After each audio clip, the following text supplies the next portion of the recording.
नमस्कार, मैं हूं मृत्युंजय कुमार झा और आपकी खबर आपका फ़ायदा में आपका स्वागत है। आमतौर पर मेफ्टल का इस्तेमाल, जी हम दवा की बात कर रहे हैं, आमतौर पर मेफ्टल का इस्तेमाल पेन किलर दवा के तौर पर होता है, लेकिन सरकार ने इसके खतरे को लेकर एक अलर्ट जारी कर दिया है, जिसमें कहा गया है कि मेफ्टल का ज़्यादा इस्तेमाल सिस्टमेटिक सिम्टम्स सिंड्रोम यानी ड्रेस सिंड्रोम की वजह बन सकता है। अब ये है क्या, इसका क्या असर होता है सेहत पे, आज हम इसी पर चर्चा करेंगे, समझेंगे कि इसका क्या साइड इफ़ेक्ट है, वहीं डॉक्टर की सलाह के बगैर इसका सेवन करना कितना घातक है, इस पर भी हम डिटेल में चर्चा करेंगे और आपको बताएंगे कि आखिर ये पूरी खबर क्या है और ये खबर हम सब के लिए क्यों ज़रूरी है। लेकिन उससे पहले देखिए ये ख़ास रिपोर्ट।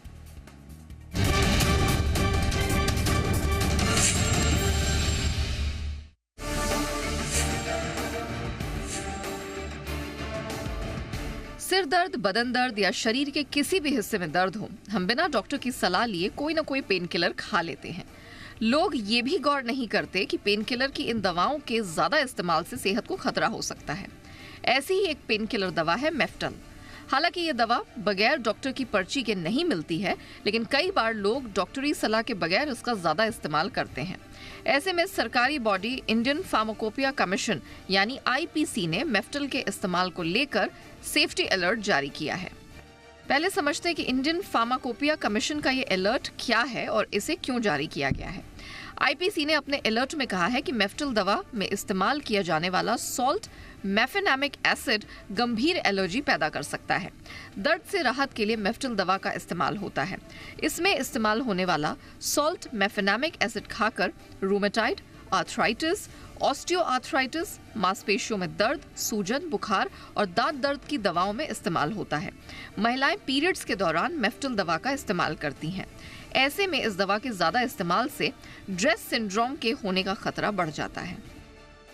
समझते हैं कि आखिर क्या है ड्रेस सिंड्रोम। इसमें किस तरह की एलर्जी होती है। दरअसल इसमें बुखार, त्वचा पर लाल चकत्ते, लिम्फेडेनोपैथी, खून संबंधी बीमारी और कई बार शरीर के दूसरे अंगों को भी ड्रेस सिंड्रोम प्रभावित करता है। खास तौर पर 2 से 8 हफ्ते के दौरान इसका साइड इफेक्ट देखने को मिलता है। फिलहाल तो इसे लेकर डॉक्टर्स का कहना है कि किसी भी दवा का रिएक्शन अलग अलग मरीजों पर अलग अलग होता है। वैसे भी डॉक्टर मरीज को सीमित और जरूरी मात्रा में मेफ्टल की खुराक लिखता है, लेकिन अगर कोई अपनी मर्जी से इस दवा का सेवन करता है या जरूरत से ज्यादा इसकी खुराक ले रहा है तो निश्चित तौर पर इसके साइड इफेक्ट देखने को मिल सकते हैं। पर्ची पर डॉक्टर ने मेफ्टल दवा लिखी है तो उसका उपयोग करने से पहले अगर किसी को अस्थमा, पेट में ulcer, heart disease, high blood pressure, liver या किडनी की बीमारी है तो ऐसे लोगों को ज्यादा एहतियात बरतने की जरूरत है। ऐसे लोगों को अपने डॉक्टर को पहले से ही इसकी जानकारी दे देनी चाहिए, क्योंकि इन रोगों में मेफ्टल का सेवन घातक साबित हो सकता है। वहीं गर्भवती महिलाओं को भी इस सॉल्ट कॉम्पोजिशन वाली दवाओं के सेवन से पहले डॉक्टरों से परामर्श लेनी चाहिए। फिलहाल तो सरकार के अलर्ट को गंभीरता से लेने की जरूरत है। खासकर मेफ्टल को बगैर डॉक्टर की सलाह के कतई नहीं लेना चाहिए। साथ ही इसके ज्यादा इस्तेमाल से भी बचना चाहिए। ब्यूरो रिपोर्ट, जी मीडिया। चलिए, ये रिपोर्ट आपने देख ली। अब रिपोर्ट से आगे की बात, और आगे की बात बताने के लिए, समझाने के लिए हमारे साथ एक्सपर्ट जुड़ चुके हैं। हमारे साथ हैं doctor Gautam Bhansali, senior physician Bombay hospital के, और साथ ही हमारे साथ डीके गुप्ता साहब हैं, doctor DK Gupta, senior paediatrician Felix hospital के। आप दोनों का बहुत स्वागत है। भंसाली जी, मेरा सबसे पहला सवाल आपसे यही होगा, ये जो रिपोर्ट आई है बहुत चौंकाने वाली रिपोर्ट है, क्योंकि बहुत ही बड़े पैमाने पर मेफ्टल का इस्तेमाल होता है।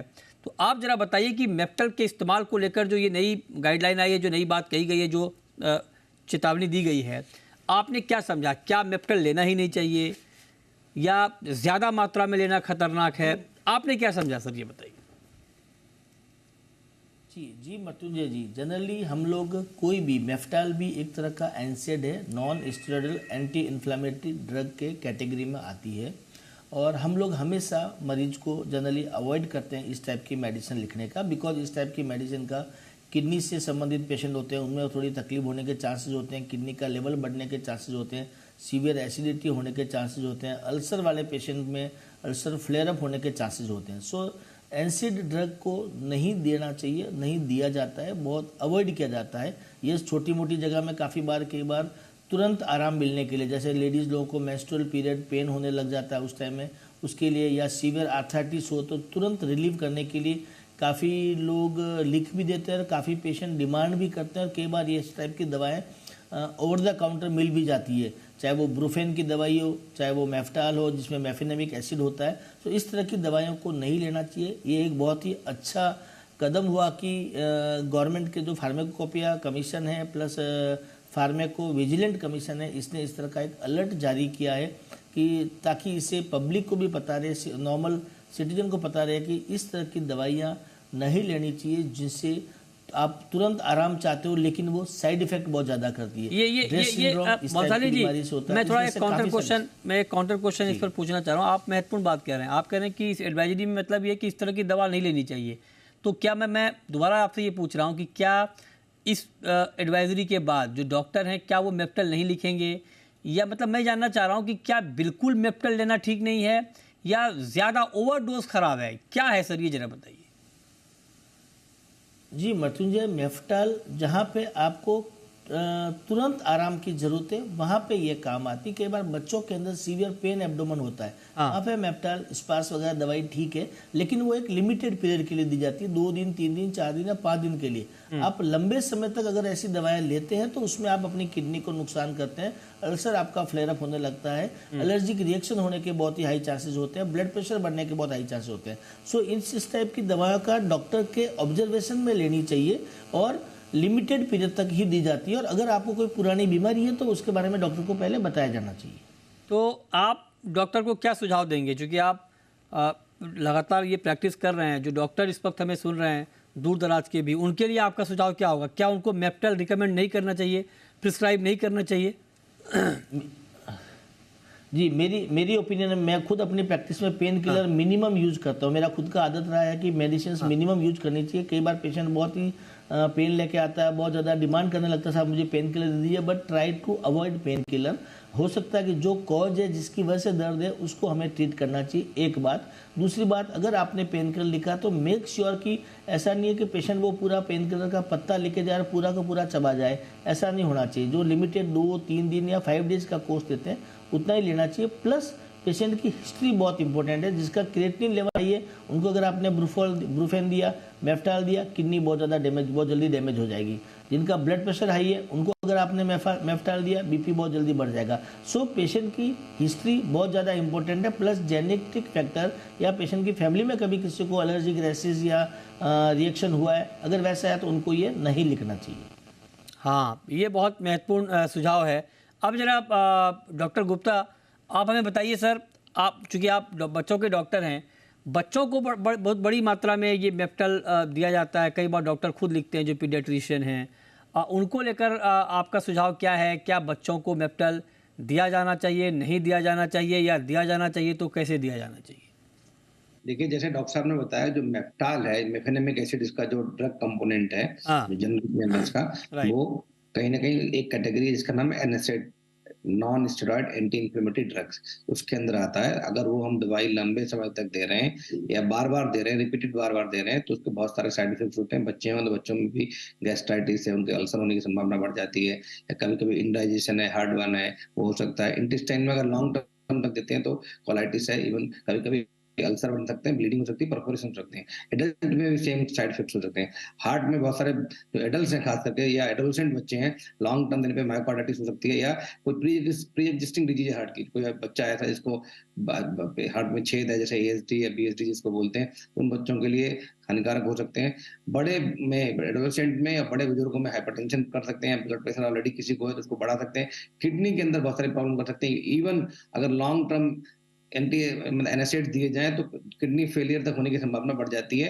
इसके अलावा नेफ्राइटिस वगैरह तो बहुत कॉमन है। लिवर में हेपेटाइटिस बहुत कॉमन है। इवन लॉन्ग टर्म अगर आपने पैरासिटामोल तक ली, जो बहुत हल्की पेन किलर जिसको हम बोलते हैं, वो भी लिवर में हेपेटाइटिस या जॉन्डिस करने में सक्षम है। तो पेन किलर तो हमें लिवर के लिए भी बहुत खतरनाक हो सकते हैं। ऐसे ही जो हमारा ब्रेन है, सेंट्रल नर्वस सिस्टम है, उसके अंदर भी हेडेक करना, डिजीनेस करना या चक्कर आना, इवन कभी कभी स्ट्रोक की संभावना बढ़ जाती है। लंग्स के अंदर ऐसे बच्चे जो सेंसिटिव, उनको अस्थमा का एग्जैजरेशन हो सकता है, कभी कभी इन्फ्लेमेटरी डिजीज जैसे ब्रोंकाइटिस हो सकती है, ब्लड के अंदर बहुत सारे लोगों को क्लॉटिंग का रिस्क बढ़ जाता है। तो ये बहुत सारे हमारे जो ऑर्गन के स्पेसिफिक बहुत सारे साइड इफेक्ट्स हैं जो मैं नहीं, इसके अलावा नोजिया, वॉमिटिंग, हार्टबर्न, ये तो हो ही सकता है।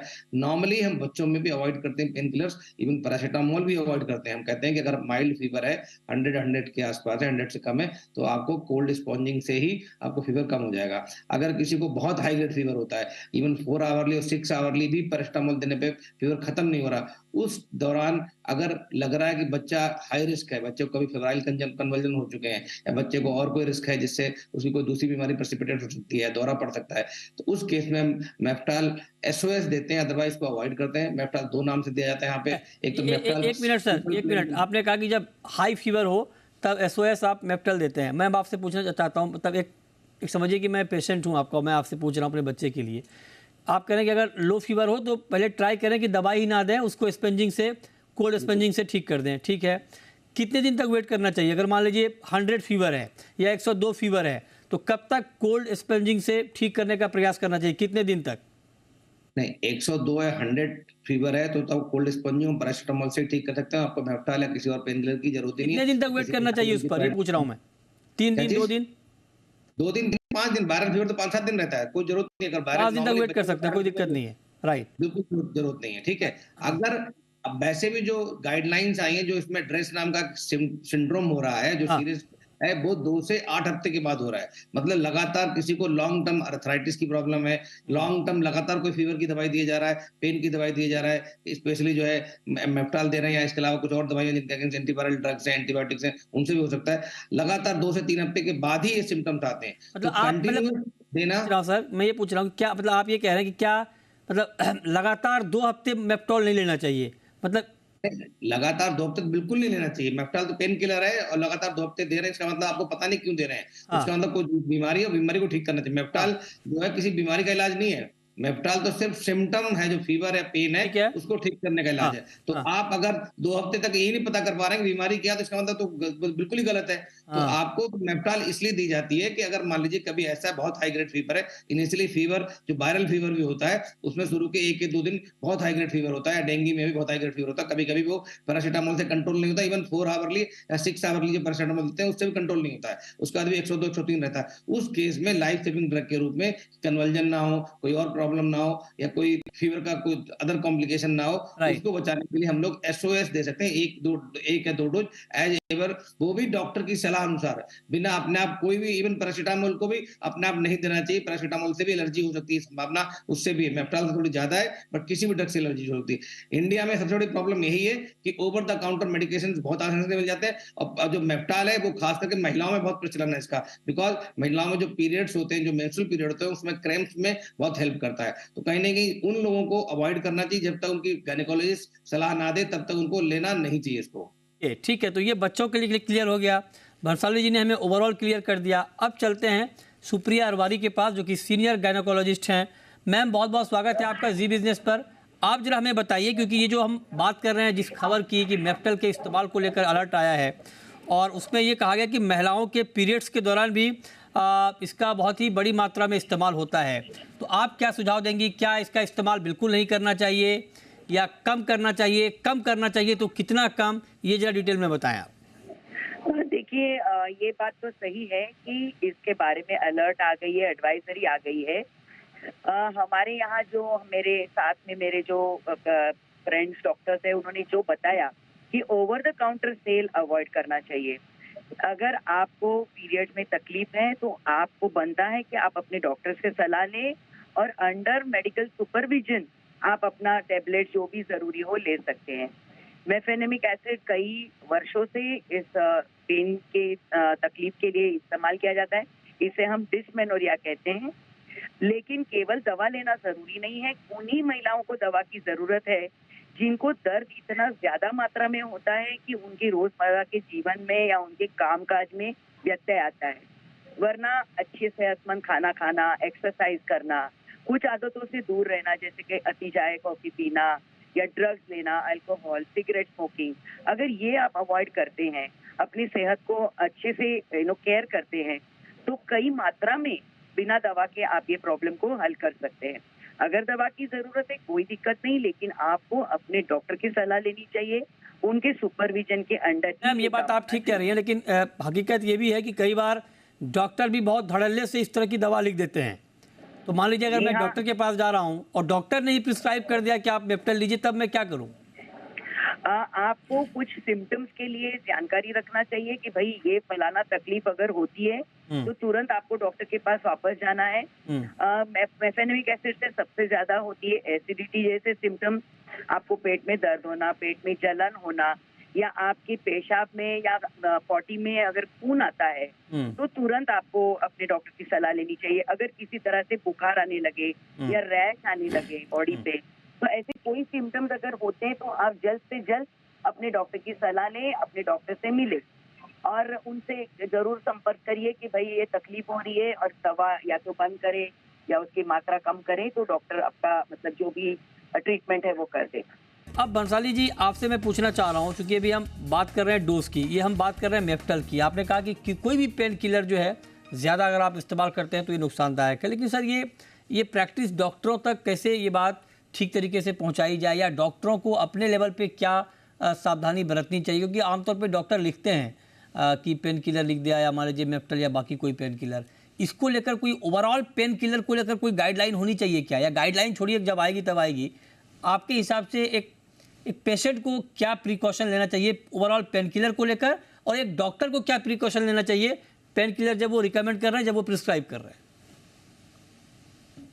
जी, जहाँ तक डॉक्टर की बात होती है, डॉक्टर को सबको पता रहता है, जो भी पेन किलर वगैरह लिखते हैं, जिसने भी MBBS किया है, जिसने भी MD किया है, उन लोगों को इसके बारे में जनरली पता ही रहता है कि कौन सी पेन किलर का क्या साइड इफेक्ट है, इवन कौन सी मेडिसिन से क्या एडवर्स इफेक्ट है, साइड इफेक्ट है, वो सारा मालूम रहता है, एक चीज़। दूसरा सबसे इम्पोर्टेंट चीज़ होती है, पेशेंट को कभी भी कोई भी मेडिसिन लिखने से पहले पेशेंट की हिस्ट्री, कोई उसको पहले से कोई ड्रग को लेके एलर्जी तो नहीं है, कोई उसको किडनी का प्रॉब्लम तो नहीं है, हार्ट का प्रॉब्लम तो नहीं है, ब्लड प्रेशर का प्रॉब्लम तो नहीं है, डायबिटीज़ तो नहीं है, मल्टीपल डिजीज जो होती है उसकी हिस्ट्री, पेशेंट की पर्सनल हिस्ट्री और पेशेंट की फैमिली हिस्ट्री, ये बहुत ही इंपॉर्टेंट होती है। उसके आधार पे ही कई बार मेडिसिन चेंज भी होती है और उसका इफेक्ट भी उसके हिसाब से होता है।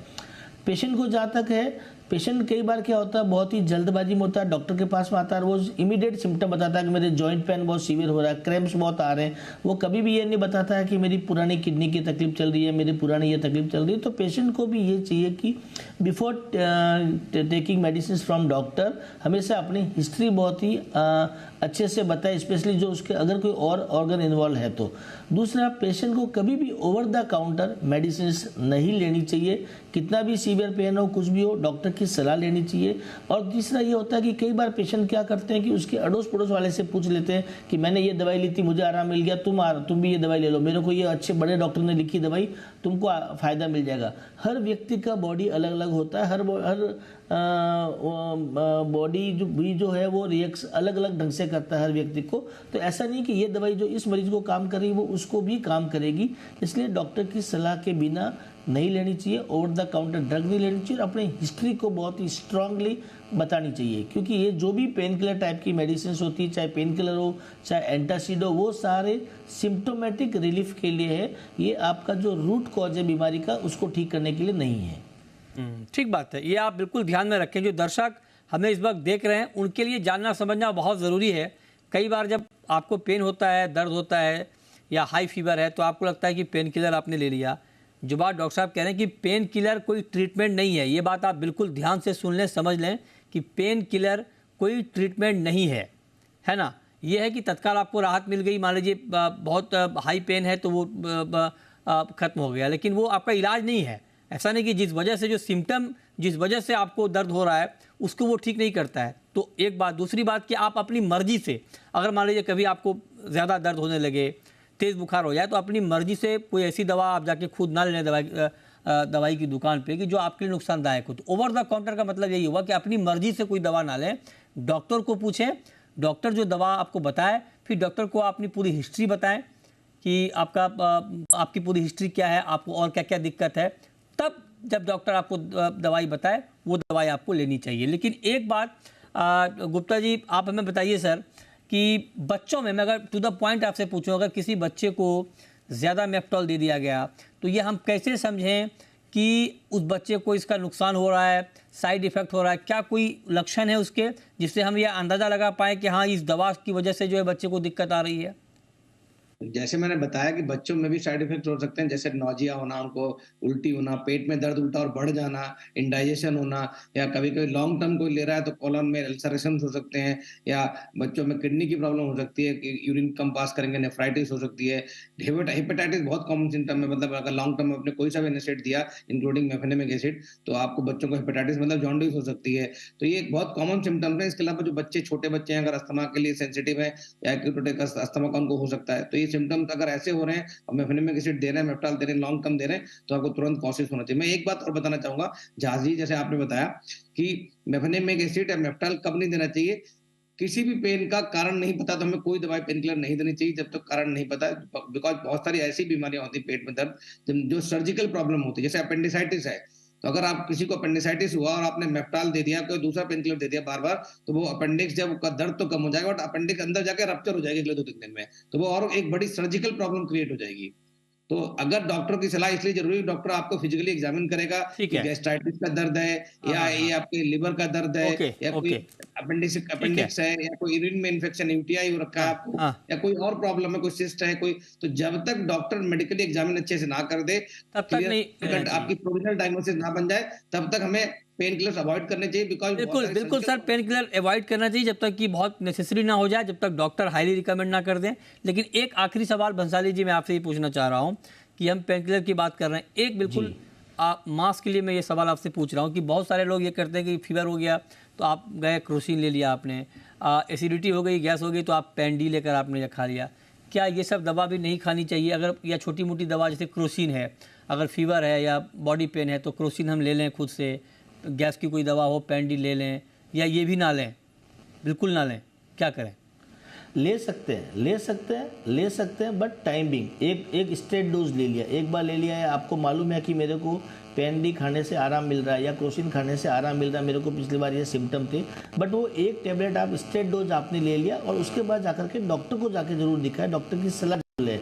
ऐसा नहीं है कि वो आप च्युइंगम की तरह हमेशा के लिए चबाते रहेगा, आज भी खाया, कल भी खाया, सुबह शाम खाया, आराम मिल गया, ये तरीका ठीक नहीं होता है। सो स्टेट डोज SOS बेसिस पे कभी कभार ले लिया वो ठीक है, बट लंबे टाइम तक लेना बिना डॉक्टर की सलाह के ठीक नहीं है।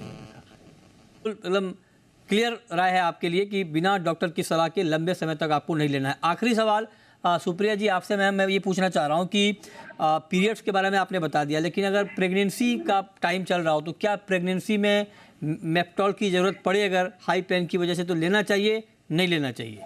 नहीं, जहाँ तक हो सके ये जो non steroidal anti inflammatory drugs है जिसमें एक मेफेनेमिक एसिड भी आता है, ये जितना हो सके प्रेगनेंसी के दरमियान अवॉइड करना चाहिए। प्रेगनेंसी में अगर पेन होता है तो पैरासीटामोल या जिसका आपने अभी बोला क्रोसिन, वो बेटर है, थोड़ा सेफ है। कुछ एंटीस्पाज्मोडिक ड्रग भी है जो सेफली औरतें ले सकती है प्रेगनेंसी के दरमियान। लेकिन जैसे मेरे डॉक्टर मित्रों ने कहा, कोई भी दवा और खासतौर से प्रेगनेंसी में बिना डॉक्टर की सलाह के अपने मर्जी से या गूगल पे देख के ना ले। आजकल सारे लोग गूगल पढ़ के गूगल डॉक्टर्स बन रहे हैं और सेल्फ मेडिकेशन कर रहे हैं और वो ज्यादा हानिकारक हो रहा है। तो बेटर होगा आप अपने डॉक्टर से मिलें, अपने सिम्टम्स बताइए, और आपको स्पेशली अगर कुछ और दवाइयाँ आप ले रहे हैं जैसे एंटीकोएगुलेंट या ब्लड थिनर जिसे कहते हैं, या अगर स्टीरॉइड्स आप ले रहे हैं, कोई लॉन्ग टर्म दवाइयाँ अगर आप ले रहे हैं, एंटी हाइपरटेंसिव ले रहे हैं, तो इसके बारे में आपको अपने डॉक्टर को जरूर बताना चाहिए, क्योंकि कभी कभी एनसेड या जो मेफेनेमिक एसिड जैसी दवाइयाँ हैं उनकी रिएक्शन हो सकती है इन इतर दवाओं से, और उसकी वजह से मेफेनेमिक के जो साइड इफेक्ट है वो जल्दी आ सकते हैं या ज्यादा मात्रा में आ सकते हैं। ओके, ये बहुत साफ सुथरी राय है आपके लिए ताकि आप अलर्ट रहें, इसीलिए हमारा मकसद है ये शो करना। बहुत शुक्रिया सुप्रिया जी आपका, शुक्रिया भंसाली जी आपका भी, और शुक्रिया डॉक्टर DK गुप्ता जी आपका भी हमारे साथ आज की इस खास चर्चा में जुड़ने के लिए। तो फिलहाल इस शो में इतना ही।